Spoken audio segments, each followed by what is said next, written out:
ഗുരുയണ്ണത്തിലേക്ക് സ്നേഹവന്ദനം. ഇത് കരുണയുടെ വത്സരമായിട്ടാണ് ആചരിക്കപ്പെടുന്നത്. ഈ ഒരു വർഷത്തിൽ നമുക്ക് ലഭിക്കുന്ന സൂക്തം മോട്ടോ ഇതാണ്: എൻ്റെ പിതാവിനെ കണക്ക് കരുണയുള്ളവരായിരിക്കുക. Be merciful like my heavenly father. യേശു തന്നെ ഉപയോഗിക്കുന്ന വാക്കാണത്. ആ മഹാകാരുണ്യത്തോട് ബന്ധപ്പെട്ട് നിൽക്കുന്ന, ഭൂമിയിലെമ്പാടും ഈശ്വരന് വേണ്ടി ഉപയോഗിക്കപ്പെടുന്ന മറ്റൊരു പദമാണ് കാരുണ്യമെന്ന് നമുക്കറിയാം. ഏതെങ്കിലുമൊക്കെ തരത്തിൽ ആ മഹാകാരുണ്യവുമായി ബന്ധപ്പെട്ട് നിൽക്കുന്ന എല്ലാവരും ഉണരേണ്ട, വർത്തിക്കേണ്ട കരുണയുടെ ചില വിചാരങ്ങൾ ഈ വത്സരത്തിലുണ്ട്. എന്താണ് കരുണയെന്നൊക്കെ വളരെ കൃത്യമായിട്ട് യേശു നമുക്ക് പറഞ്ഞു തരുന്നുണ്ട്. അതിങ്ങനെയാണ്: ദുഷ്ടത മേലും ശിഷ്ടത മേലും ഒരേപോലെ മഴ പെയ്ക്കുന്ന, വെയിൽ വീഴ്ത്തുന്ന എൻ്റെ അച്ഛൻ. അതുതന്നെയാണ് അതിൻ്റെ അളവുകോലം. ഉടമ്പടിയില്ല, ആരുടെ മീതെയാണെന്നുള്ള സന്ദേഹങ്ങളില്ല. മഴയ്ക്ക് പെയ്യാതിരിക്കാനാവില്ല, വെയിലിന് പരക്കാതിരിക്കാനാവില്ല. അത്രയും സ്വാഭാവികമായിട്ട് പെയ്തിറങ്ങുന്ന, മറുപുറത്ത് നിൽക്കുന്നത് ആരെന്നുള്ള യാതൊരുവിധ വ്യാകുലങ്ങളുമില്ലാതെ, യാതൊരുവിധ ആശങ്കകളുമില്ലാതെ ഇങ്ങനെ ചൊരിയുന്ന ആ വലിയ കാരുണ്യത്തിൻ്റെ ഓർമ്മപ്പെടുത്തൽ ഈ വത്സരത്തിൽ നമ്മളെ കുറേ കൂടി ഭേദപ്പെട്ട മനുഷ്യരാക്കിയെന്നിരിക്കും. സ്നേഹവും കരുണയും നമ്മൾ വ്യത്യാസം പോലും അതാ. സ്നേഹം പലപ്പോഴും ഇങ്ങനെ തുല്യർക്കിടയിൽ സംഭവിക്കുന്ന, അല്ലെങ്കിൽ തുല്യരെന്ന് നിശ്ചയിക്കപ്പെട്ട മനുഷ്യർക്കിടയിൽ സംഭവിക്കുന്ന കാര്യങ്ങളാണ്. എന്നാൽ കരുണ പലപ്പോഴും അർഹതയില്ലാത്ത സ്നേഹമാണ്. അതുകൊണ്ടൊക്കെയാണ് നമ്മൾ പലപ്പോഴും ദൈവകാരുണ്യത്തെക്കുറിച്ചൊക്കെ പറയുക. അർഹതയില്ലാത്ത സ്നേഹമൊക്കെ നമുക്ക് ചില മനുഷ്യരിൽ നിന്ന് കിട്ടുമ്പോൾ നമ്മളത് അക്നോളജ് ചെയ്യുന്നുണ്ട്. നിൻ്റെ കരുണയ്ക്ക് നന്ദി, നീ ദൈവത്തെ കണക്ക് കരുണയുള്ളവനായിരുന്നു. ദൈവം ഇങ്ങനെ ചിലർക്ക് തൻ്റെ കരുണയുടെ മനസ്സ് കൊടുക്കുന്നു. കണ്ടൊരു ചിത്രത്തിൻ്റെയൊക്കെ ഇടയിലിങ്ങനെ കേട്ടത് കണക്ക് ദൈവം ചിലർക്ക് സ്വത്ത് കൊടുക്കുന്നു, ദൈവം മറ്റു ചിലർക്ക് ഐശ്വര്യങ്ങൾ കൊടുക്കുന്നു, വേറെ ചിലർക്ക് തൻ്റെ ജ്ഞാനം കൊടുക്കുന്നു, അപൂർവം ചിലർക്ക് തൻ്റെ ഹൃദയം കൊടുക്കുന്നു. അങ്ങനെ ദൈവത്തിൻ്റെ ഹൃദയം കിട്ടിയ ആ കരുണയുള്ള മനുഷ്യരുടെ ഭൂമിയാണിത്. അത്തരം കരുണയുള്ള മനുഷ്യരെ നമസ്കരിക്കാനും അവനവനിൽ നിന്ന് ഒരുപക്ഷെ ഇല്ലാതെ ആയിക്കൊണ്ടിരിക്കുന്ന ഭയപ്പെടുന്ന കരുണയെ വീണ്ടെടുക്കാനുമൊക്കെ ഈ വത്സരം ഉപയോഗിച്ചിരുന്നെങ്കിൽ എത്ര നന്നായേനെ. അല്ലെങ്കിൽ നമ്മളിങ്ങനെ എല്ലാ വത്സരങ്ങളിലും പറയുന്ന കണക്ക് ഈ ഒരു കരുണയുടെ വർഷവും പ്രത്യേകിച്ച് യാതൊരുവിധ അന്വേഷണങ്ങളും ഉണ്ടാക്കാതെ നമ്മുടെ ജീവിതത്തിൽ നിന്ന്, നമ്മുടെ ആയുസ്സിൻ്റെ കണക്ക് പുസ്തകത്തിൽ നിന്ന് കടന്നു പോകും. കരുണയുമായി ബന്ധപ്പെട്ട് കുറേയധികം വിചാരങ്ങൾ കേൾക്കാനായിട്ടൊക്കെ ഉള്ളൊരു അവസരങ്ങൾ ഈ ദിവസങ്ങളുണ്ടായിട്ടുണ്ട്. വിശേഷിച്ചും സഭയുടെയൊക്കെ ഒരു മേൽത്തട്ടിൽ നിന്ന് അത്തരം ചില സൂചനകളും സന്ദേശങ്ങളുമൊക്കെ ലഭിക്കുന്നുണ്ട്. ആ 7 കാര്യങ്ങളെ കുറേ കൂടി ശ്രദ്ധിക്കാനായിട്ടുള്ള ക്ഷണം കണ്ടു. ആ 7 കാര്യങ്ങൾ, 6 കാര്യങ്ങൾ നമുക്ക് നിശ്ചയമായിട്ടും അറിയാം. ഒരുവൻ്റെ അന്തിമവിധിയിൽ ചോദിക്കാൻ പോകുന്ന കാര്യങ്ങളൊക്കെ അതിങ്ങനെ കരുണയുമായി ബന്ധപ്പെട്ട കാര്യങ്ങളാണ്. വിശക്കുന്നവന് നീ അപ്പമായിട്ടുണ്ടോ? ദാഹിക്കുന്നവന് ഒരു കോപ്പ ജലമായിട്ടുണ്ടോ? പരദേശിക്ക് അഭയമോ തണലോ ആയിട്ടുണ്ടോ? രോഗിയുടെ കൂട്ടുകാരനായിട്ടുണ്ടോ?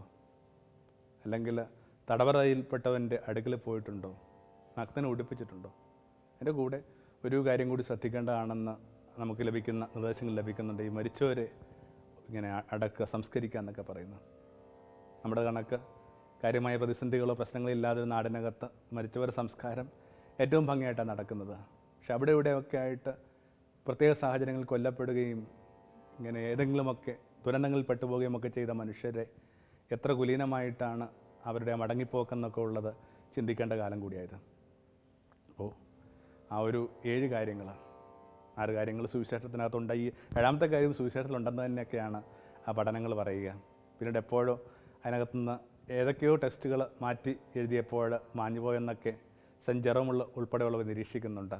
കാരണം യഹൂദരുമായി ബന്ധപ്പെട്ട വളരെ പ്രധാനപ്പെട്ടൊരു വിചാരമായിരുന്നു മരിച്ചവരെ അടക്കുക എന്നുള്ളത്.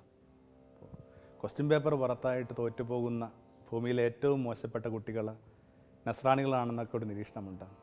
നമ്മുടെ അന്തിമവിധിയിൽ നമ്മുടെ ജീവിതത്തെ നിർണ്ണയിക്കാൻ പോകുന്നത് നമ്മുടെ കരുണപ്രവർത്തികൾ കൊണ്ടായിരിക്കും. എന്നിട്ടും അത്തരം കരുണപ്രവർത്തികളിലേക്ക് അത്ര ചാഞ്ഞു പോകുന്ന മനസ്സാണ് നമ്മുടേത്. അത്ര സ്വാഭാവികമായിട്ടൊന്നും ഈ കരുണ ഉണ്ടാവില്ല. അതുകൊണ്ടാണ് ഇത്തരം ചില ഓർമ്മപ്പെടുത്തലുകളും ഇത്തരം ചില പശ്ചാത്തലങ്ങളും ഇത്തരം ചില പരിസരങ്ങളുമൊക്കെ നമുക്ക് വേണ്ടി ബോധപൂർവം സൃഷ്ടിക്കുക. കാരണം നമ്മുടെ ഉള്ളിൻ്റെ ഒക്കെ ഉള്ളിൽ ആ പുരാതനമായ ചില ജീനുകളുണ്ട്, പുരാതനമായ ചില ചായ്വുകളുണ്ട്. അത്തരം പുരാതനമായ ചായ്വുകളിൽ കരുണയൊന്നും അത്ര പ്രിയപ്പെട്ട പദമല്ല. സർവൈവൽ തന്നെ. ഓരോരുത്തർക്കും അവരവരുടെ ജീവിതം തന്നെ പ്രധാനം. മുങ്ങുന്ന ഒരു കപ്പലിനകത്ത് വേറെ ആരുടെയും ജീവിതം നിങ്ങൾക്ക് അത്ര പ്രധാനപ്പെട്ടതാവുന്നില്ല പലപ്പോഴും. ചിന്തിക്കാനായിട്ടൊരു നിമിഷം കിട്ടുകയാണെങ്കിൽ, പ്രാർത്ഥിക്കാനായിട്ടൊരു നിമിഷം കിട്ടുകയാണെങ്കിൽ നിങ്ങളൊരു പക്ഷേ വേറൊരാൾക്ക് വേണ്ടി തീരുമാനമെടുത്തുന്നിരിക്കാം. ചിന്തിക്കാനോ പ്രാർത്ഥിക്കാനോ നേരം കിട്ടാത്തൊരു സമയത്ത് ഓരോരുത്തർക്കും പ്രധാനപ്പെട്ട അവരവരുടെ ജീവൻ തന്നെ. അപൂർവം ചിലർ മാത്രമൊക്കെയാണ് തങ്ങൾക്ക് വേണ്ടി കരുതി വെച്ച ലൈഫ് ജാക്കറ്റ് വിട്ടുകൊടുത്തിട്ട് ഇങ്ങനെ ഈ തണുപ്പിലേക്ക്, ജലരാശിയുടെ അഗാധങ്ങളിലേക്കൊക്കെ ഇങ്ങനെ ശാന്തമായിട്ട് പോവുക. കരുണ അത്ര സ്വാഭാവിക വികാരമൊന്നുമല്ല. എന്നിട്ടും മനുഷ്യരോടൊപ്പം ഈ കരുണ എന്നും ഉണ്ടായിരുന്നു. വളരെ പുരാതനമെന്ന് കരുതുന്ന ഒരു ചുവർ ചിത്രത്തിനകത്ത് ഇങ്ങനെ നൂറ്റാണ്ടുകളോ സഹസ്രാബ്ദങ്ങളോ പഴക്കമുള്ള ഒരു ചിത്രമാണ് അത്. അതിനകത്ത് അമ്പെയ്ത് വീഴ്ത്തിയ ഒരു മൃഗത്തിൻ്റെ ചിത്രമുണ്ട്. എന്നിട്ട് ഈ അമ്പെയ്ത് വീഴ്ത്തിയെന്ന് കരുതാവുന്ന ആ നായാടി തന്നെ, ആ ഒരു വ്യക്തി തന്നെ, വേട്ടക്കാരൻ തന്നെ ഇതിനടിയിലിരുന്ന് ഇങ്ങനെ വാവിട്ട് കരയുക. ഒരുപക്ഷെ ആ കരുണയുമൊക്കെ ആയിട്ട് ബന്ധപ്പെട്ട് ഭൂമിയിലെ ഏറ്റവും പഴക്കമുള്ള തിരുശേഷിപ്പ് അതായിരിക്കാം. തനിക്ക് ജീവൻ നിലനിർത്താൻ വേണ്ടി നായാടി കൊല്ലേണ്ടി വന്ന ഒരു മൃഗത്തിൻ്റെ ദുരന്തം കണ്ടിട്ട് വാവിട്ട് കരയുന്ന വേട്ടക്കാരൻ. വേട്ടക്കാരൻ്റെ ഉള്ളിൽ പോലും എവിടെയൊക്കെ ഇങ്ങനെ കരുണയുടെ അംശങ്ങൾ കിടപ്പുണ്ടെന്ന് ഒക്കെ ഒരു പുരാതന സൂചനയായിട്ട് വേണമെങ്കിൽ എടുക്കാവുന്ന. പക്ഷെ അതിനെ ഫോസ്റ്റർ ചെയ്യേണ്ടതുണ്ട്. എല്ലാ നല്ല കാര്യങ്ങൾക്കകത്തും നമ്മൾ തീർച്ചയായിട്ടും അതിനെ വളർത്തിയെടുക്കേണ്ട ബാധ്യതയുണ്ട്. എന്തുകൊണ്ടാണ് നമ്മൾ ഇത്തരം ചില കാര്യങ്ങളൊക്കെ ഈ പ്രഭാഷണം പോലും ശ്രദ്ധിക്കുന്നതിന് വേണ്ടിയാണ്. ഇതിനകത്ത് എന്താ പുതുതായിട്ടുള്ളത്? എല്ലാവർക്കും അറിയാവുന്ന കാര്യങ്ങൾ തന്നെ. പക്ഷേ ഒരു കേൾവിയിലൂടെ ലഭിക്കുന്ന ഒരു തരം നറിഷ്മെൻ്റ് ഉണ്ട്, ഒരു തരം പോഷകമുണ്ട്. പണ്ട് നമ്മൾ ചെറിയ പ്രായത്തിലൊക്കെ വായിച്ച് കേട്ടുള്ള കഥ കണക്ക് അച്ഛൻ്റെ അടുക്കൽ ചെന്നിട്ട് ഒരു കുട്ടി പറയുകയാണ്, അച്ഛൻ എൻ്റെ ഉള്ളിൽ 2 മൃഗങ്ങളുണ്ട്, പരസ്പരം പോരാടുന്ന 2 മൃഗം. ഒന്നിങ്ങനെ സുഹൃത്തുക്കൾക്ക് വേണ്ടിയും ഒന്ന് അധർമ്മങ്ങളിലേക്കും വേണ്ടിയാണ്. അപ്പോൾ ഇങ്ങനെ നിരന്തരം പോരാടിക്കൊണ്ടിരിക്കുക. ഒടുവിൽ ആര് ജയിക്കും? അച്ഛൻ പറയുന്നുണ്ട്, നീ ഏത് മൃഗത്തിന് ഭക്ഷണം കൊടുക്കുന്നോ അതൊടുവിൽ ജയിക്കും. ഏതെങ്കിലും ഒരു കാര്യത്തിന് ഭക്ഷണം കൊടുത്ത് മറ്റേതിനെ പട്ടിണിക്കിട്ട് കൊല്ലാതെ മാനവരാശിന് പോയി വേറെ വഴിയില്ല. അപ്പോൾ ഭംഗിയുള്ള കുലീനമായ ചില സൂചനകളെയും മൂല്യങ്ങളെയും ഒക്കെ കുറേ കൂടി ഫീഡ് ചെയ്യാൻ വേണ്ടിയാണ് ഇത്തരം ചില ഓർമ്മപ്പെടുത്തലുകളും അനുസ്മരണങ്ങളും മത്സരാചരണങ്ങളുമൊക്കെ. അത്തരമൊരു സമയത്ത് വേണമെങ്കിൽ ഒരനുബന്ധ വായനയായിട്ട് എടുക്കാവുന്നത് കാരൻ ആംസ്ട്രോങ്ങിൻ്റെ ഒരു പുസ്തകമാണ്. കരുണയുടെ ജീവിതത്തിലേക്ക് ഒരു 12 ചുവടെന്നുള്ള 12 steps to a compassionate life. Karen Armstrong നല്ലതുപോലെ വായിക്കപ്പെടുന്ന ഒരു വ്യക്തിയാണ്. അവരുടെ കേസ് ഫോർ ഗോഡ് എന്നൊക്കെ പറയുന്നത് ഇങ്ങനെ വളരെയധികം കോപ്പികൾ വിറ്റഴിക്കപ്പെട്ടിട്ടുള്ള, ലോകം ശ്രദ്ധയോടുകൂടി വായിച്ചൊരു പുസ്തകമാണ്. മലയാളത്തിലൊക്കെ അവരുടെ കുറച്ചധികം പുസ്തകങ്ങൾ ഓൾറെഡി ട്രാൻസ്ലേറ്റഡ് ആയിട്ടുണ്ട്, പരാവർത്തനം ചെയ്യപ്പെട്ടിട്ടുണ്ട്. ഈ പറഞ്ഞ് നമ്മൾ പരാമർശിച്ച പുസ്തകം ഇനിയും മലയാളത്തിൽ വന്നിട്ടുണ്ടെന്ന് എനിക്ക് അറിഞ്ഞുകൂടാ. എന്തായാലും വായനയിൽ താല്പര്യമുള്ളവർ എന്തെങ്കിലും ഒരു കാരൻ ആംസ്ട്രോങ്ങിൻ്റെ പുസ്തകം വായിച്ചെടുത്താൽ നല്ലതാണ്. കാരൻ ആംസ്ട്രോങ്ങിന് ഒരു മഠത്തിൻ്റെയൊക്കെ ഒരു പശ്ചാത്തലം ഉണ്ടായിരുന്നു. യവനത്തിൻ്റെ ഒരു നല്ലൊരു കാലം അവരിങ്ങനെ മഠത്തിലാണ് ചെലവഴിച്ചത്. പിന്നീട് കുറച്ചുകൂടി വിശാലമായ ലോകത്തിലേക്കുള്ള ഒരു ക്ഷണമോ ആഭിമുഖ്യമോ ഉണ്ടായപ്പോൾ അവരിങ്ങനെ ഈ ആവൃത്തിയൊക്കെ ഉപേക്ഷിച്ച് പോയി. ഇവരുടെ ജീവിതത്തിൽ ഒരിക്കലും ആ ഒരു ആവൃത്തിയിൽ ചെലവഴിച്ച കാലത്തെക്കുറിച്ച് അവർക്ക് റിഗ്രറ്റീവില്ല. അവരതിന് വളരെ കുലീനമായിട്ടും ആദരവോടും സ്നേഹത്തോടും കൂടിയാണ് തൻ്റെ പുസ്തകങ്ങളിലൊക്കെ പരാമർശിക്കുക. അവരുടെ ആത്മകഥയുണ്ട്, പിരിയം കോമഡി എന്നും പറഞ്ഞുകൊണ്ട്. അത് ഓൾറെഡി മലയാളത്തിൽ നമുക്ക് അവൈലബിൾ ആണ്. അപ്പോൾ ഈ ചെറിയ പുസ്തകം ഒരു 10-12 അധ്യായങ്ങളുടെ പുസ്തകം, രാമുഖം ഉൾപ്പെടെ ഒരു പക്ഷേ ഓർമ്മയിൽ നിന്ന് എടുക്കുമ്പോൾ ഒരു 13 അധ്യായങ്ങളുടെ പുസ്തകം, അതിൻ്റെ വായന വല്ലാതെ ഒന്ന് സഹായിച്ചു. ഈ ദിനങ്ങളിൽ ഓരോ പുസ്തകം വായിക്കുമ്പോൾ, നമ്മളൊരു പാരഗ്രാഫ് വായിക്കുമ്പോൾ പോലും വായിച്ചു തുടങ്ങി നമ്മളും വായിച്ച് അവസാനിപ്പിച്ച് നമ്മളും തമ്മിൽ വലിയ അകലമുണ്ടെന്നാണ് പറയുന്നത്. അതേ നമ്മൾ വായിച്ചു തീർത്ത് ഏതാനും വരികളുടെ അകലമല്ല, നമ്മൾ സങ്കല്പിക്കുന്നതിനേക്കാൾ വലിയ അകലമാണ് വായന ഉണ്ടാക്കിയെടുക്കുക. അങ്ങനെയെങ്കിൽ വേണമെങ്കിൽ നിശ്ചയമായിട്ട് അതിനെ കണ്ടെത്തി വായിക്കാവുന്നൊരു പുസ്തകമാണ് ഈ കരുണയിലേക്കുള്ള 12 ചുവടുകൾ. അതിനകത്ത് മുഴുവൻ കാര്യങ്ങളും നമുക്കിങ്ങനെ പറഞ്ഞു തീർക്കേണ്ട കാര്യങ്ങളൊന്നും ഇല്ലെന്ന് തോന്നുന്നു. അതിനുള്ളൊരു നേരവും നമുക്കില്ല. എന്നാലും 1-2 കാര്യങ്ങളെങ്കിലും നമുക്കൊന്ന് അനുസ്മരിക്കുന്നതല്ലാണ് തോന്നുന്നു. അത് തുടങ്ങുന്നത് ഇങ്ങനെയാണ്: ഈ കരുണയെ പഠിക്കാനുള്ള ലേൺ കമ്പാഷൻ. എവിടെ നിന്നാണ് ഈ കരുണ ആരംഭിക്കുന്നത്? ഈ കരുണയുടെ ഈ തളിർപ്പുകൾ എവിടെ നിന്നാണ്? സ്വാഭാവികമായിട്ട് നമ്മൾ എത്തുന്നത് മഹാചാര്യന്മാരിലേക്ക്, വലിയ ഗുരുക്കന്മാരിലേക്ക്. അവരായിരുന്നു ഭൂമിയോട് കരുണയുടെ ദൂത് പറഞ്ഞത്. ഒരു ആചാര്യനും അതിന് അപവാദമല്ല. ഒരുപക്ഷെ ലോകത്തിൻ്റെ ആചാര്യന്മാരുടെ ഒരു പൊതു സ്വഭാവം എന്ന് പറയുന്നത് തന്നെ കരുണയാണ്. അത് ഏത് കാലഘട്ടത്തിലായിക്കൊള്ളട്ടെ, ഏത് ദേശത്തിലായിക്കൊള്ളട്ടെ, ഏത് മതാചാരങ്ങളിൽപ്പെട്ടതാവട്ടെ, ഓരോരുത്തരും ഏതൊക്കെ മതങ്ങളിലാണ് വിശ്വസിക്കുന്നത്, ഏതൊരു ആചാര്യസങ്കല്പമായിട്ട് ബന്ധപ്പെട്ട് ജീവിക്കുന്നത്, അവരുടെ ആ ഒരു മതക്രമവുമായി ബന്ധപ്പെട്ട ആചാര്യന്മാരെ ധ്യാനിക്കും. ലോകത്ത് നമുക്ക് താങ്ങാൻ പറ്റാത്തൊരു വർത്തമാനം ഈ മതങ്ങൾ തമ്മിലുള്ള തർക്കം, മതങ്ങൾ തമ്മിലുള്ള വിദ്വേഷം. മതങ്ങൾ തമ്മിലുള്ള വിദ്വേഷം എന്ന് പറയുന്നത് ഒരു അശ്ലീലമായ പദമാണ്. കാരണം എല്ലാ മതങ്ങളും കരുണയെക്കുറിച്ച് പറയുമ്പോൾ ആ കരുണയുടെ മതങ്ങളിൽ നിന്ന് പൊടിച്ചുവെന്ന് കരുതുന്ന മനുഷ്യരെങ്ങനെയാണ് പരസ്പരം പോരാടുക? ഇതിങ്ങനെ എനിക്ക് തോന്നുന്ന ലോകത്തെ ഏറ്റവും ഹീനമായ ഒരു സങ്കല്പമാണ് ഈ മതങ്ങൾ തമ്മിൽ തർക്കത്തിലാവുക എന്ന് തുടങ്ങിയത്. ഏതൊരു ആചാര്യനാണ് ഈ കരുണയുടെ സാധനം നമുക്ക് നൽകാത്തത്? ഈ ബുദ്ധനൊക്കെ ആയിട്ട് ബന്ധപ്പെട്ട് നിങ്ങൾ വായിക്കുമ്പോൾ ഇങ്ങനെ ചെറിയ പ്രായം തൊട്ട് ഇങ്ങനെ കരുണയിലേക്ക് ഉണർന്ന മനസ്സായിരുന്നു അയാളുടെ. അവർക്ക് ആ ദേശത്ത് ഒരു ഉത്സവമുണ്ട്, അത് ഈ ടില്ലിങ്ങൊക്കെ ആയിട്ട് ബന്ധപ്പെട്ട, ഈ പാടം കിളക്കുന്നതൊക്കെ ആയിട്ട് ബന്ധപ്പെട്ട. അപ്പോൾ ഇങ്ങനെ പാടം കിളക്കാനായിട്ട് ഈ കലപ്പ ഇങ്ങനെ ഓടിച്ചുകൊണ്ട് പോകുമ്പോൾ ഈ കുട്ടി ഇങ്ങനെ വരമ്പത്തിരുന്ന് ഈ പാടത്തേക്ക് നോക്കിയാണ്. പെട്ടെന്ന് കുട്ടിക്ക് തോന്നി ഈ കലപ്പയുടെ താഴെയിൽ ഞെരിഞ്ഞാൻ വരുന്ന ആ കറുകനാമ്പുകൾ, ചെറിയ ചെറിയ പുല്ലുകൾ, സൂക്ഷ്മജീവികൾ. ഇപ്പോൾ കുട്ടി തീരെ ചെറുതാ, കുട്ടി വലിയവായി നിലവിളിക്കുക. അപ്പം ഇങ്ങനെ ആചാര്യന്മാരുടെ ബാല്യം തൊട്ട് നമുക്ക് സങ്കല്പിക്കാൻ പറ്റുന്ന, വേണമെങ്കിൽ ഉന്മാദത്തോട് അടുത്ത് നിൽക്കുന്ന, ഭ്രാന്തിനോട് അടുത്ത് നിൽക്കുന്ന ഒരു കരുണയിലായിരുന്നു അവർ പൊടിച്ചതും നിലനിന്നതൊക്കെ. എല്ലാ പാരമ്പര്യങ്ങളും അതിനകത്ത്. ചിലപ്പോഴെങ്കിലും ചില മതവിശ്വാസങ്ങളുമായി ബന്ധപ്പെട്ട് കുറച്ചുകൂടി ഹിംസാത്മകതയുടെയോ ശത്രുതയുടെയോ ഒക്കെ സങ്കല്പങ്ങൾ നിങ്ങൾക്കുണ്ടെങ്കിൽ അത് നിങ്ങളുടെ വായനയുടെ പ്രശ്നമാണ്. നിങ്ങൾ ആ മതത്തെ പഠിക്കാത്തതുകൊണ്ട്. മതവുമായി ബന്ധപ്പെട്ട ആ കുറേ അധികം പ്രജുഡിസുകളിൽ നിങ്ങൾ വല്ലാതെ കുരുങ്ങിപ്പോയത് കൊണ്ടാണ്. യേശു ഇങ്ങനെ സമാന്തരങ്ങളില്ല. അത് കരുണ മാത്രമായിരുന്നു മനുഷ്യൻ. കരുണ ഒരു ചെറിയ തുണ്ടായിട്ട് നമ്മളോടൊപ്പം വസിച്ചതിൻ്റെ പേരാണ് യേശു എന്ന് തോന്നുന്നു. അതുകൊണ്ടായിരിക്കണം ഇപ്പോഴും അവൻ്റെ ഓർമ്മ ഏറ്റവും നന്നായിട്ട് നിലനിൽക്കുന്ന ഒരു കാര്യത്തിന് നമ്മൾ ഇട്ടിരിക്കുന്ന പേരെന്താണ്? ദിവ്യകാരൻ എന്ന. കുർബാനയ്ക്കൊക്കെ വിളിക്കുന്ന വാക്ക് മഹാകാരൻ എന്ന്. അപ്പം ഇങ്ങനെ ആ പദത്തെ കൂടുതൽ പരിചയപ്പെടാനും കൂടുതൽ ചേർത്ത് പിടിക്കാനും ഒക്കെ പറ്റണമെങ്കിൽ ഓരോരുത്തരും അവരോരോ വേരുകൾ അന്വേഷിക്കണം. നമ്മളിങ്ങനെ ആയിരുന്നില്ല, ഒരിക്കൽ നമ്മളിങ്ങനെ ആയിരുന്നില്ല. ഒരിക്കൽ എന്തുമാത്രം ഈർപ്പമുണ്ടായിരുന്ന മനുഷ്യരായിരുന്നു നമ്മൾ, എന്തുമാത്രം അഗാധങ്ങളിൽ വേരുകളായിട്ട് ജീവിച്ചിരുന്ന മനുഷ്യരായിരുന്നു നമ്മൾ. എന്നിട്ട് എന്ത് പറ്റി? സംഭവിച്ചതൊക്കെ ഇങ്ങനെ മേൽപ്പരപ്പിൽ സംഭവിച്ച വ്യത്യാസങ്ങളാണ്. മീതെ എന്തൊക്കെ ഇങ്ങനെ പതുക്കെ പതുക്കെ വരണ്ടു പോയതാണ്. വേരുകളിലേക്ക് പോവുക. അതാണ് ഒന്നാം പാഠം. ഏൺ കമ്പാഷൻ, കരുണയെ പഠിക്കുക. ആ ഒരു ചിത്രത്തിൽ നിന്നുകൊണ്ട് ആ ഒരു കണ്ണിലൂടെ നോക്കുമ്പോൾ ഇവർ പറയാനും പുലർത്താനും ശ്രമിച്ച മുഴുവൻ കാര്യങ്ങളും കരുണയുടെ പാഠങ്ങൾ തന്നെ. നമുക്ക് പരിചയമില്ലാത്ത കുറേ അധികം ഗുരുക്കന്മാരെക്കുറിച്ചൊക്കെ ഇതിനകത്ത് കാരൻ പറഞ്ഞു തരുന്നുണ്ട്. കൺഫ്യൂഷ്യസൊക്കെ നമ്മളിങ്ങനെ ചെറിയ ഹിസ്റ്ററി ക്ലാസ്സിലൊക്കെ പേര് കേട്ടിട്ടുണ്ടാകും, പക്ഷേ ഭംഗിയായിട്ട് ആ മനുഷ്യൻ്റെയൊക്കെ ആദർശം പറഞ്ഞു തരുന്നുണ്ട്. കൺഫ്യൂഷ്യസൊക്കെ പറയുന്നത് ഇങ്ങനെയാണ്: നിങ്ങൾ തെരുവ് വെച്ച് ഒരാളെ കാണുമ്പോൾ വളരെ പ്രധാനപ്പെട്ട ഒരു അതിഥിയെ കണ്ട കണക്ക് അയാളെ നമസ്കരിക്കാനാണ് പറയുക. നിങ്ങൾ എന്തെങ്കിലും ഒരു കാര്യത്തിൽ ഏർപ്പെടുമ്പോഴേക്കും ശ്രീകോവിൽ നിന്നുകൊണ്ട് നിങ്ങൾ പൂജ അർപ്പിക്കുന്ന അതേ ഭവ്യതയോടുകൂടി മനുഷ്യരുമായ വ്യാപാരങ്ങൾ ഏർപ്പെടുക. ഒരു കടയിൽ എടുത്തു കൊടുക്കാൻ നിൽക്കുമ്പോഴോ അല്ലെങ്കിൽ ചെറിയൊരു പണിയിൽ ഏർപ്പെടുമ്പോഴോ ഒരാളെ കാണാൻ ചെല്ലുമ്പോഴോ ഒക്കെ ഇങ്ങനെ ചെയ്യുന്ന കാര്യങ്ങൾ പൂജ കണക്ക് ചെയ്യാനൊക്കെ പറയുക. ഇങ്ങനെ ക്രിസ്തുവിനേക്കാൾ പഴക്കമുള്ള വാക്കുകളാണ് ഇത്. നമുക്ക് പരിചയമില്ലാത്തൊരു ദേശത്തു നിന്നാണ്, നമ്മൾ തീരെ പരിചയമില്ലാത്തൊരു സംസ്കാരത്തിൽ നിന്നാണ്, ആ ചൈനയുടെ ഒക്കെ ആദ്യകാല സംസ്കാരങ്ങളിൽ നിന്നാണ്. ക്രിസ്തുവൊക്കെ ഉണ്ടാക്കിയൊരു വ്യത്യാസമൊക്കെ ഒന്ന് ധ്യാനിച്ചെന്നാൽ ക്രിസ്തു ചെയ്ത പല കാര്യങ്ങളുടെയും പിന്നിലുണ്ടായിരുന്ന കാരുണ്യത്തിൻ്റെ ചോദന നമ്മൾ പലപ്പോഴും കാണുന്നില്ല. ഉദാഹരണത്തിനായിട്ട് കുർബാനയുടെയൊക്കെ സംസ്ഥാപന വാസൽ എന്താണ്? തിരുവത്താഴ മേശയിൽ അപ്പവും മീഞ്ഞും യേശു ഇങ്ങനെ ബലിയായിട്ട് അർപ്പിക്കുക. അപ്പവും മീഞ്ഞും ബലിയായിട്ട് അർപ്പിക്കുക എന്നൊക്കെ പറയുന്നത് നമ്മളിങ്ങനെ ചെറിയ പ്രായം തൊട്ടേ കേട്ടുകൊണ്ടിരിക്കുന്നത് കൊണ്ട് നമുക്കതിൻ്റെ വ്യത്യാസം മനസ്സിലാവുന്നില്ല. അന്ന് വരെ അങ്ങനെ ഒരു ബലി ഉണ്ടായിരുന്നിട്ടില്ല. യേശു ജീവിച്ചിരുന്ന ആ സംസ്കാരത്തിന് മൃഗബലിയുടെ കാലമായിരുന്നു. ഒന്നെങ്കിൽ പാവപ്പെട്ട ഒരു പ്രാവുകളെ ബലി കൊടുക്കുക, അല്ലെങ്കിൽ കുറച്ചുകൂടി പണമുള്ളവർ ഒരു ന്യൂനതയുമില്ലാത്ത ആട്ടിൻകുഞ്ഞുങ്ങളെ ബലിയായിട്ട് അർപ്പിക്കുക. ഇതൊക്കെയായിരുന്നു ആ ദേശസങ്കല്പം. അങ്ങനെ ചോര വീഴുന്ന ബലിസങ്കല്പമാണ്. ഈ ചോര വീഴുന്ന ബലിസങ്കല്പങ്ങൾക്കെതിരായിട്ട് ക്രിസ്തുവിൻ്റെ തർക്കം ആരംഭിക്കുന്ന ആ ദേവാലയ ശുദ്ധീകരണം തൊട്ട് നമുക്ക് കാണാവുന്നേ ഉള്ളൂ.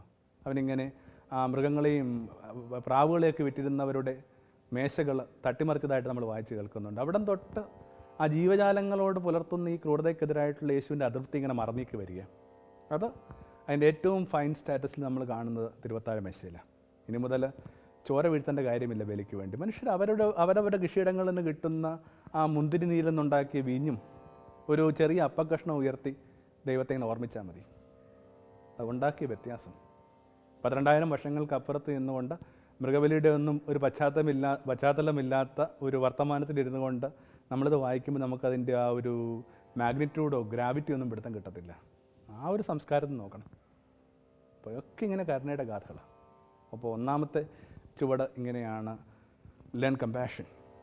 അവനവൻ്റെ വേരുകളെ കുറേ കൂടി പരിശോധിച്ച് ആ വേരുകൾ എത്ര കരുണയുമായിട്ട് ഇങ്ങനെ പിണഞ്ഞു കിടക്കുന്നതാണെന്ന് കാണാനായിട്ടുള്ളൊരു പ്രകാശം.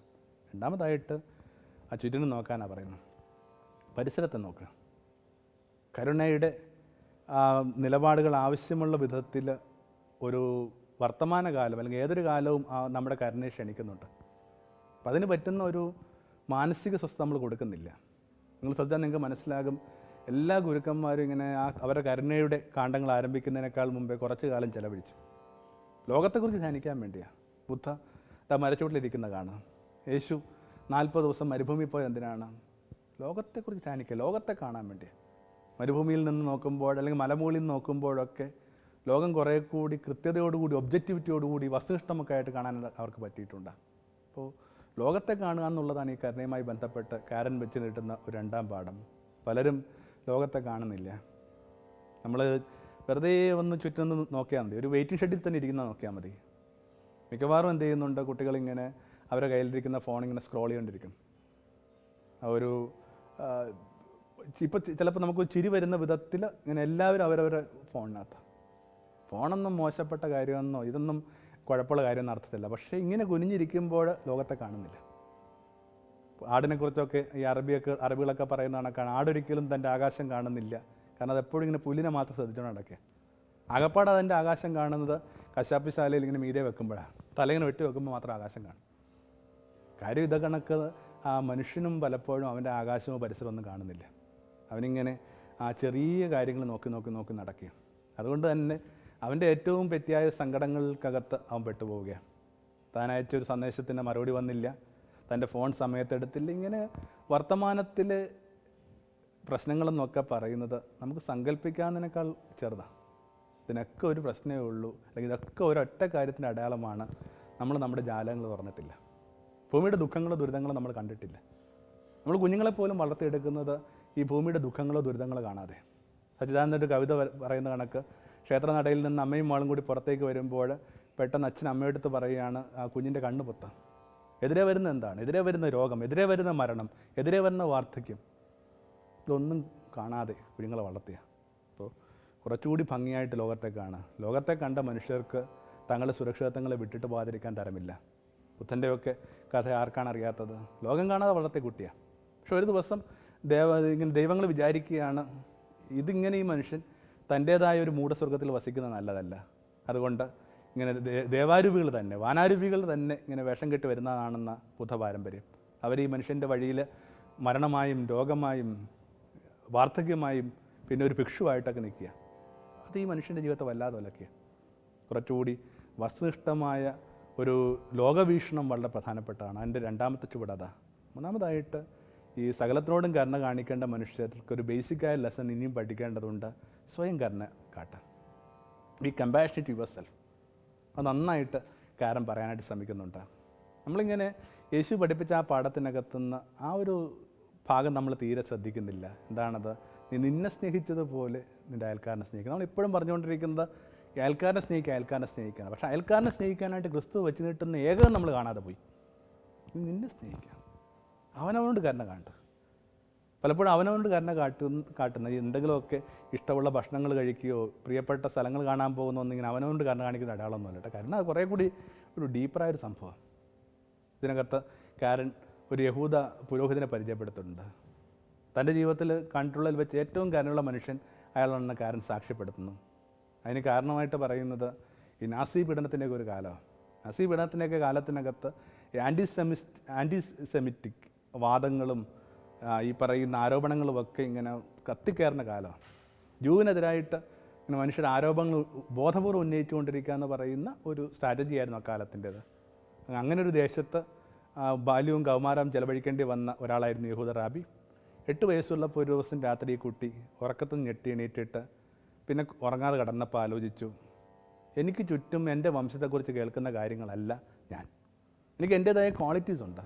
എന്നിട്ട് ആ രാത്രി ഇരുന്നു കൊണ്ട് ഈ കുട്ടി തനിക്കുണ്ടെന്ന് കരുതുന്ന ഈ ഗുണങ്ങളൊക്കെ ഇങ്ങനെ എഴുതാനും തന്നോട് കരുണ കാണിക്കാൻ തുടങ്ങി. താൻ വെറുക്കപ്പെടേണ്ടതല്ലെന്നും താൻ ഇങ്ങനെയൊക്കെയാണെന്ന് പറയുന്ന മനുഷ്യർ തന്നെ കണ്ടിട്ടില്ലെന്നുമൊക്കെ കുട്ടി അങ്ങോട്ട് തീരുമാനിച്ചു. പറഞ്ഞു കേൾക്കുന്നത് ഞാനല്ല, ശരിക്കുള്ള ഞാൻ.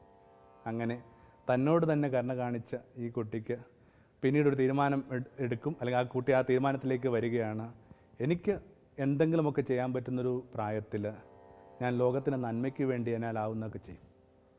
അപ്പോൾ ഈ അവനവനോട് കരുണ കാണിക്കുക എന്ന് പറഞ്ഞൊരു സംഭവമുണ്ട്. അവനവനെ ഇഷ്ടപ്പെടുക, അവനവൻ അപ്രിഷ്യേറ്റ് ചെയ്യുക എന്നൊക്കെ പറയുന്ന കാര്യങ്ങളൊന്നും ഈ പറയുന്ന കണക്ക് അഹന്തയുടെയോ അഹത്തിൻ്റെയോ ഒന്നും പ്രശ്നമല്ല. എന്തുകൊണ്ടാണ് ഈ ദേശത്തെ ഏറ്റവും പ്രധാനപ്പെട്ട ഒരു ആചാര്യൻ കണ്ണാടി പ്രതിഷ്ഠ നടത്തിയത്? അവസാനം ചെയ്ത പ്രതിഷ്ഠ അതായിരുന്നു. ഓൾറെഡി അതിൻ്റെ ഒരു അത്തരമൊരു പ്രതിഷ്ഠ മറ്റൊരു ആചാര്യം കൂടി ദേശത്ത് ചെയ്തിട്ടുണ്ട്. എനിക്ക് തോന്നുന്നു രണ്ടാമത് വരുന്നത് നാരായണ ഗുരുവാണ്. അപ്പോൾ അദ്ദേഹം ഈ കണ്ണാടി പ്രതിഷ്ഠ നടത്തി. എന്തിനു വേണ്ടിയാണ്? രാവിലെ കുളിച്ചു തൊഴു വരുന്ന ഭക്തൻ ഇങ്ങനെ നെയ്വിളക്കുകളുടെ ഇടയിലൂടെ ശ്രീകോവിലേക്ക് നോക്കുമ്പോൾ കണ്ണാടി തെളിഞ്ഞു കാണുന്ന എൻ്റെ തന്നെ രൂപമാണ്. അപ്പോൾ അവനവൻ്റെ രൂപത്തോട്, അവനവൻ്റെ പ്രതിബിംബത്തോടൊക്കെ നിങ്ങൾക്ക് കുറച്ചുകൂടി മതിപ്പുണ്ടാവേണ്ട കാര്യമില്ലേ? ഇതൊക്കെയാണ് അതിൻ്റെ ഒരു മൂന്നാം പാഠം. നാലാമതായിട്ട് ഇങ്ങനെ എമ്പതി എന്ന് പറഞ്ഞ, സഹാനുഭൂതി എന്ന് പറഞ്ഞൊരു വികാരത്തെ കുറേ കൂടി ബലപ്പെടുത്തുക. നമ്മളോട് തന്നെ കരുണ കാണിച്ച് തുടങ്ങിക്കഴിഞ്ഞാൽ പിന്നെ അടുത്ത ചുവട് വളരെ എളുപ്പമാണ്. ഈ ഭൂമിയോട് മുഴുവൻ സഹാനുഭൂതി ഉണ്ടാകും. എമ്പതി എന്ന് പറഞ്ഞ വികാരം ഇതിനകത്ത് കാരൻ ഒരു വളരെ വ്യത്യസ്തമായൊരു യേശു അനുഭവം പറഞ്ഞു തരുന്നുണ്ട്. കാലാകാലങ്ങളായിട്ട് നമ്മൾ കുരിശ് ധരിക്കുന്നവരാണ്. കുരിശാണ് നമ്മുടെ എല്ലാ ഇടങ്ങളിലും നമ്മൾ പ്രധാനപ്പെട്ടായിട്ട് വെക്കുന്നത്. അൽത്താരയിൽ കുരിശുണ്ട്, വീടിൻ്റെ ഓരോ മുറികളിലും ഇടനാഴികളിലൊക്കെ നമ്മൾ കുരിശ് വയ്ക്കുന്നുണ്ട്. ഇങ്ങനെ ചങ്കിലൊക്കെ കുരിശുമാലകൾ അണിയുന്നുണ്ട്. കുരിശ് എന്താ വാസ്തവത്തിൽ? കുരിശിന് എന്തിനാണ് നിങ്ങളുടെ ഹൃദയകേന്ദ്രത്തിൽ വെക്കുന്നത്, നിങ്ങളുടെ ആരാധനയുടെ ഏറ്റവും പ്രധാനപ്പെട്ട ഇടത്തിൽ വെക്കുന്നത്? കുരിശ് വെറുതെ ഈ സഹിച്ച മനുഷ്യനെക്കുറിച്ചുള്ള ഓർമ്മപ്പെടുത്തണം. സഫറിങ് മാൻ, പല കാരണങ്ങൾ കൊണ്ട് സഹിക്കുന്ന മനുഷ്യനാണ് ഈ കുരിശെ കിടക്കണം. ഇതിങ്ങനെ യേശു മാത്രമാണെന്നും അല്ലെങ്കിൽ യേശു നമുക്ക് വേണ്ടി സഹിച്ച സഹനങ്ങളാണെന്നൊക്കെ പറഞ്ഞ് ആ ഭക്തിയിലോട്ട് കാര്യങ്ങൾ കൊണ്ടുപോയി കഴിഞ്ഞാൽ ഒരുപക്ഷെ ഈ പറയുന്ന ഒരു ഊർജ്ജം ഇതിനകത്ത് കിട്ടാൻ സാധ്യത കുറവാണ്. ഏതൊരു ഭക്താഭ്യാസത്തിനും കുറേ കഴിയുമ്പോൾ ഇങ്ങനെ ഊർജ്ജം തരിക എന്ന് പറയുന്ന ഒരു ധർമ്മം ചെയ്യാനുള്ള പ്രാപ്തി ഇല്ലാതെയായിട്ട് വരും. അപ്പം അതുകൊണ്ട് ഇതൊരു സഹിക്കുന്ന മനുഷ്യനാണെന്ന് ഓരോ കുരിശ് കാണുമ്പോഴും സ്വന്തം മനസ്സിനോട് പറയണം. താലിമാലയുടെ പറയിൽ പോലും ഒരു കുരിശടയാളമുണ്ട്. ഇത് സഹിക്കുന്നൊരു മനുഷ്യനാണ്. അപ്പോൾ ഈ സഫറിങ് മാൻ എന്ന് പറയുന്ന ഒരു കൺസെപ്റ്റിനെ ബുദ്ധിയുടെയും ഹൃദയത്തിൻ്റെയും ആരാധനയുടെയും കേന്ദ്രബിന്ദുവായിട്ട് സ്വീകരിച്ചിരിക്കുന്ന സമൂഹത്തിന് കുറേ കൂടി സഹിക്കുന്ന മനുഷ്യരുടെ ബാധ്യത ഉണ്ടാകും. ഗ്രീസിലൊക്കെ മഹോത്സവങ്ങളോട് ബന്ധപ്പെട്ട്, വിശേഷം ഡൈനിഷ് എന്ന് പറയുന്ന ആ ഒരു വ്യക്തിയുമായി ബന്ധപ്പെട്ട മഹോത്സവത്തിൽ നടന്നുകൊണ്ടിരുന്ന കാര്യം ഇങ്ങനെ ദുരന്ത നാടകങ്ങൾ അരങ്ങേറുക എന്നുള്ള. അവരുടെ കൂട്ടത്തിൽ ഏറ്റവും പ്രഗത്ഭരായ മനുഷ്യർ ഈ തിരുനാളുകൾക്ക് വേണ്ടി ഇങ്ങനെ കുറേ കാലമെടുത്ത് ഏറ്റവും ഹൃദയസ്പർശിയായ ദുരന്ത നാടകങ്ങൾ അരങ്ങേറും. എന്നിട്ടിത് മുഴുവൻ ദേശവും കൂടി ഒരുമിച്ചിരുന്നുകൊണ്ടായി നാടകം കാണുക. മുഴുവൻ പേരും കൂടി നാടകം കാണുമ്പോൾ വാവിട്ട് കരയുക.